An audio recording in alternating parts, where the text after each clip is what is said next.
This is the Realty Classroom Podcast, episode number 119. Why should they do business with you?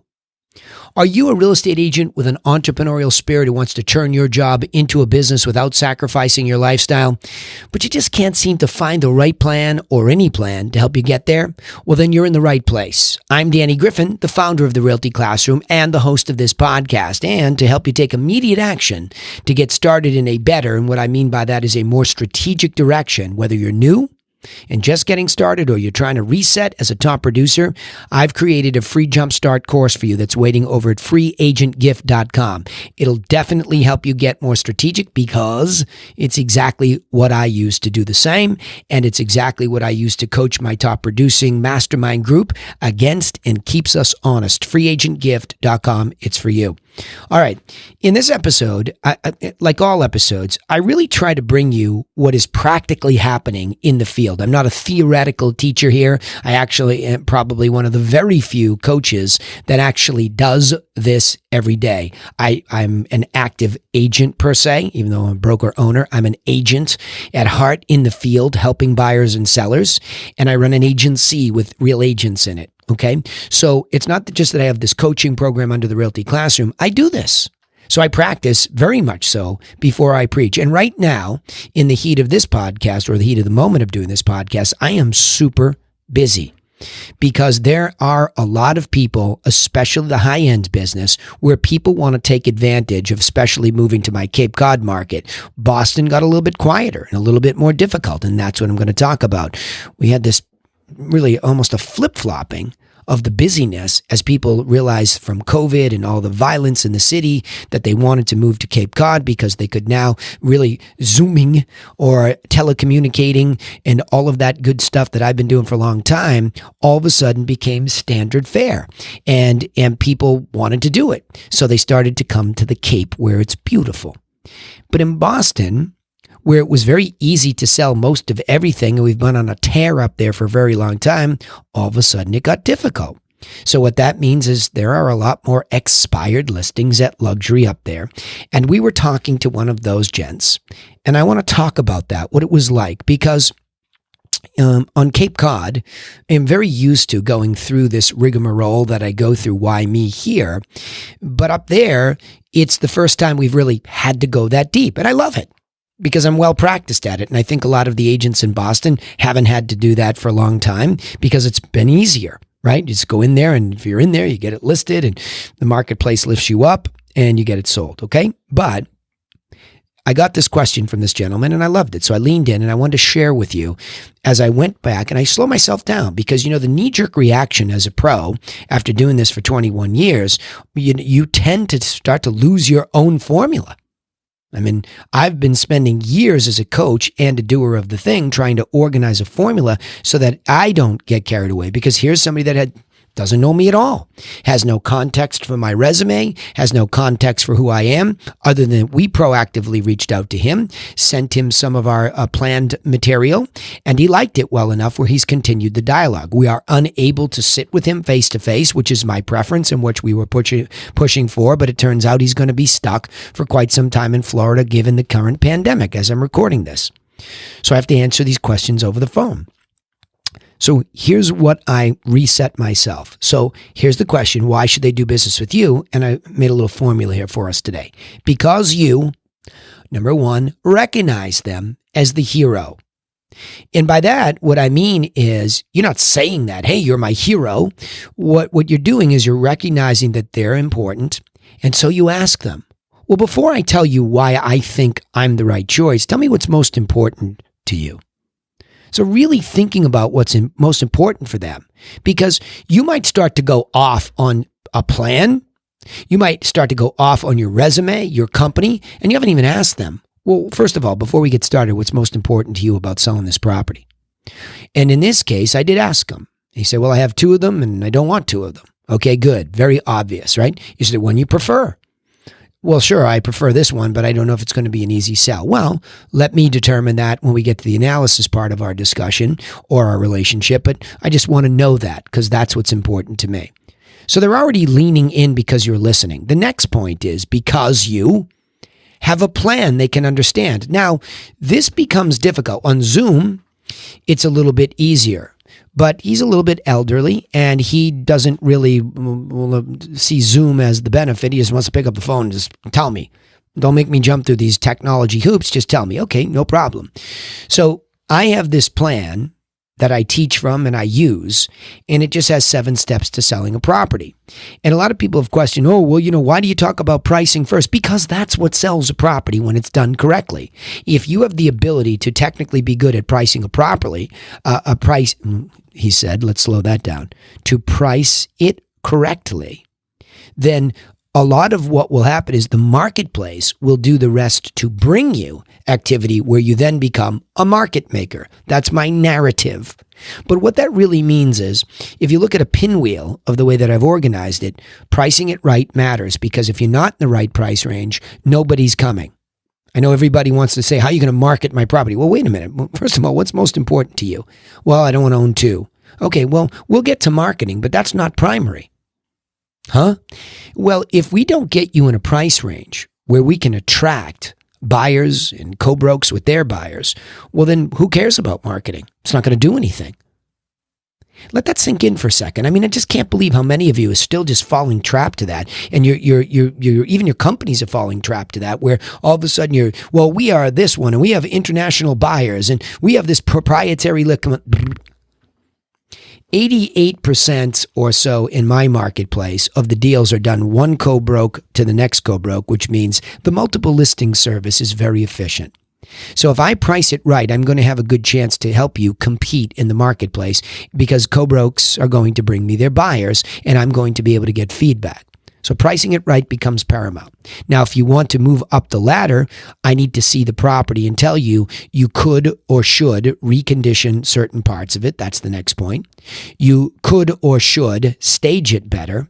Then we can start this marketing discussion, which begins with a very logical approach to digital presentation, meaning we're trying to get the best day when the view looks the best, because this happened to be a luxury condo with a tremendous view. And he brings up, by the way, as I'm listening, he brings up, well, do you know much about this thing next door? And they're going to build this and it could block the view. Okay, well, they've been talking about that for 10 years. Let's not worry about that because you want to sell now. And we're going to get to some evidence as to why you're not sold. But it's not because of that. See, people will start to get out there. And so what I'm doing is I'm backdropping this against a plan he can understand, because I'm going around my pinwheel. I just did it with you, and you can see my hands moving on audio, on video, but in the audio, you can only hear me. Pricing. We can improve that with condition and staging. Then we memorialize your marketing. We get a good digital footprint. We syndicate it out to the internet and the web, and then we push it around, meaning what? If we can run an open house at the complex, do a virtual open house, we're going to push it. We're going to move it. That's going to lead to a communication, meaning people are going to come to it, give us feedback, and we're going to make adjustments if we can, find out what we lost to, why aren't we sold yet, ultimately make the pricing adjustment that we need to solicit an offer, negotiate that up as the next point, and close it with care, period. That's a plan they can understand. It's a plan a 5th grader can understand. And you have to stick to that especially when you're auditorially delivering it to them. And they're elderly. And by the way, during this, I'll tell you, my dang phone was overheating. Believe that or not, I was in the car. I had it, set up somewhere. It overheated. I lost them. The wonderful technology world with the earpods, those started to crackle. It was a mess. But I just was relentless. And so I kept going and had him understand the plan. And he got a little confused, quite frankly, at some of my language, so I had to slow it down and reiterate it. But the next point was number 3. Why should they do business with you? The third point was because I strongly believe I can sell the property, and that's exactly what he said. He said, look, I've had somebody else send me a contract that, I was ready to sign until I talked to you, and you seem very strong in your belief that you'd sell it. I am, I said. I definitely am. You have a real reason to sell, but I'm telling you right now, I have a plan. And if they haven't spoken to you about pricing it right, well, that's my point to you. That's my point. Is that what's the plan? To send you a contract and promise you something? I'm telling you, I'm trying to help you against the backdrop of a plan. So that merits me doing some more homework. I've already tried to send you some sales that have happened since then, and I'm trying to close the gap. Well, there aren't really comparables. I know. but I can still close the gap better and figure out whether or not we're setting each other up for success.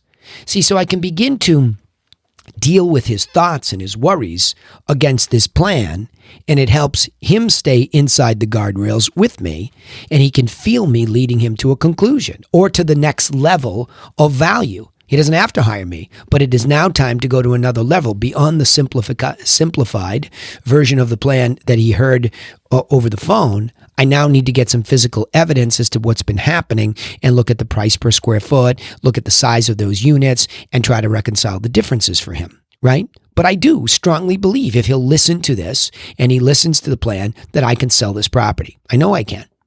I'm that confident. And the fourth point here is that all the while, even though all these things were happening on the phone, that I was still listening closely. And when I could feel and intuit him getting lost, I stopped and said, I can hear you have a question. Go ahead. And when I say hear, I could intuit. I knew he was getting lost. I knew he wasn't following. I knew he was trying to figure this, what am I saying? He likes me. He likes my enthusiasm, but he's losing his ability to logically follow along. And he's emotional about being stuck in, 2,000 miles away in another state, not feeling like he has a sense of control, feeling like he has to blindly trust people. I get it. So I had to keep him logical. So I slowed it down. I didn't try to accomplish too much. I didn't say, well, I'm going to send you my contract. I didn't say that at all. I don't want business like that, quite frankly. I know, I get it. You're going to be saying, what are you talking about? It's over $2 million. I don't want the wrong type of business. My goal is to produce a satisfied past client who's likely to repeat and refer with me. That's what I'm trying to produce. I have a long-term horizon for the build-out of my business. I want that acceleration of referrals. I just was out right before this podcast with somebody who's referred to me, and I think it's the fourth or fifth referral from this source, and this guy's never bought anything with me. I've just been very helpful to them when they wanted to consider maybe selling, and I gave my best stuff to them, and they decided to keep it after all that homework. And they just appreciated it so much, they keep referring me. So you see, that's what I'm after here. So if I keep this gent, I'm answering his questions, I'm listening to him closely, I'm keeping him logical so that on the value ladder, it became very clear what was next. And he said to me, well, when you're back in the office on Monday, he was respecting my weekend. Little does he know, I haven't stopped working this weekend because it's just that way right now. And don't feel badly for me, by the way. I have plenty of leverage. I'm not whining. I love this game, okay? I love helping these people. So there are some serious issues that I have to help with right now with people downsizing, getting older. I love it. This is why I do the business. So that wasn't a whine. That was just a statement of fact. But he respected it. And so we have time for my internal team and my staff to pull some of this comparable information, look at what most recently happened, look at it closely, reconcile the differences, and get to him and figure it out. And so I would say that keeping him logical on the phone actually allowed him to offer me, well, why don't you do your homework a little bit more and send it to me? I appreciate that. That's what he said. I said, no problem. Have a great rest of the weekend. Talk to you on Monday. So, even tonight and tomorrow morning, we're going to have to deal with this. Now, lastly, this is important. We have said several things to this gentleman. I'm going to say, because you know how to close them, let alone their deal, you know how to close them. You see, people are silently begging to be led. They want a leader. So earlier on, I talked about if they hear your belief, that you are strong in your belief that you can sell this property, that's one part of it. But you need to close them when the time is right. And I don't mean just close them with a contract and skip all the steps. I mean you keep closing them at each spot. When I first talked to him, I talked to my telemarketer and I said, you call him back, we have competition, and you tell him, I want to get in there immediately. She did. And I also said, and tell him, do not list with anybody else until you've had a chance to meet with us face to face. He said, yes, I agree. I'll be back up, in a couple of weeks. Then he called me back and said, I can't get back in a couple of weeks. So tell me now. So we closed him for those moments and protected this relationship to stay in the game. So I think that's very important. And ultimately, tomorrow, I'm going to try to get the information and close him for the contract. So don't forget what you're in. You're trying to get there, but you have to do it the right way. So I want to keep this this episode right here nice and clean and succinct because that's what it was like here. This was just a phone call that provoked me to share this with you. And I'm reiterating to myself that I could feel underneath the conversation. And by the way, it happened on the spur of the moment. I recognized his number. I said, oh, yikes, he's calling. Boom, I just took it. And I was in all sorts of places where I shouldn't have been to take the call, but I took it. It was too important. I know he's elderly. I know he's hard to get on the phone. So I took it. And I was protected against the safety net of my systematic approach. Now, he wouldn't have known it was systematic and planned out because it's conversational. But let me go back to the bullet points. Why should he do business with me is what he was asking me. And explicitly, he wasn't inferring it. He just came out and said, why should I do business with you? And so here are my answers. Let me reiterate these and we'll move on to the end of the podcast. Because I recognized him as the hero and I asked him what was most important to him and I found out. Because I told him I have a plan and I began to articulate it to him so he could understand it, and he could. Because he knew I strongly believed I could sell the property, and I did. I didn't need any negativity to be conveyed. I was positive, strong-willed, and said, I can do this. Because I continued to listen closely and keep him logical when I started to lose him to the thoughts and the worries that he had, including this attack that he believes is coming next door as somebody tries to redevelop the property next door. And then ultimately, because I know how to close him to each level. We closed him for face-to-face. He couldn't do it. So he called. We closed him for another meeting on Monday to go over the math. And then ultimately, I will try to push this competition out of the way and close him next week. That's it. That's all there is to it. And this is the formulaic way we think about things. This is what I keep saying to you. It's strategic. I'm not doing this on muscle. You don't have to have 21 years to think like this. You have to keep these things methodically planned out and just repeat that systematic approach. It's not machine-like. It is very personal. See, when you babble at somebody and you start to say, well, because I have integrity and, I work hard and then you almost get negative. You start to put down the competition. I didn't have to put down the competition. I don't know anything about them. I don't know what they do and don't do.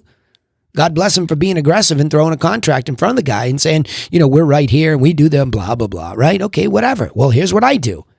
And I think what I do is very organized and sets us up for success. So that's how we do it. So let me articulate it or summarize it this way. As you begin to market your services properly, in this case, we were telemarketing outbound and we had a good conversation. What happened is the sellers will lean in and ask you why you think you are the best choice. It's coming in some format or some way or another.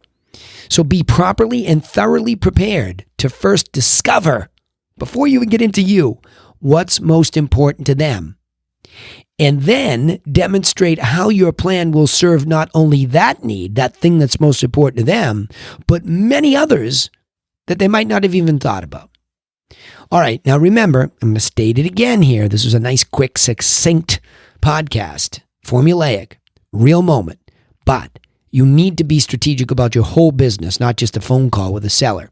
So remember, you can take immediate action and get started in the right direction. It is the right direction. It's just strategic. I'm not saying my direction is the right direction. Strategic is the right way. And I have developed a simple business plan for you to think about, and I've given it away to you at freeagentgift.com. It is a downloadable PDF you can put up on your wall. And then there's a little video of me walking through those bullet points and expressing the free course so that you know how I think and what keeps me, my agents, and my mastermind coaching group all in line. Because there are too many things to think about in this business. And without a strategy, top producers drown. We had one just join the other day, and the poor guy's all stressed out. And his business is great and by anybody else's standards, but he's stressed. He's losing his time and his life to the business. And he's not doing that many sellers to begin with. Got to fix that stuff with a strategy. And we already have started, okay? All right. Also, don't forget, you can subscribe to the podcast on iTunes, Spotify, or wherever you listen. We try to put ourselves out there so you can find us pretty easily as a podcast. But we also give away a little bit more. We go to another level with our live sales training calls. We push them out on Facebook and YouTube every Friday at 1 o'clock Eastern Daylight Time. So if you just turn on your page and channel notifications, bells, whistles, whatever it takes these days for the Realty Classroom. That's how you'll find me out there in social, the Realty Classroom, especially YouTube. So you won't miss any of the reminders. I know it's hard to remember that this stuff is there, but we go live, especially with the telemarketing, which is the very front end of the funnel. We'd also appreciate if you would comment on the post. I mean that. Like, I actually pay attention to what people say, and then I know what you're thinking. Like, I find out what's most important to you as the agent. I can do podcasts that speak to anything. So if you'll engage me, I'll cover those subjects, okay? That way I can further help you. Hey, thanks for listening, but remember what I always say if you've listened to the podcast before. Nobody is coming for you. So go get to work on your own business, and I will see you in the next episode. Thanks for listening.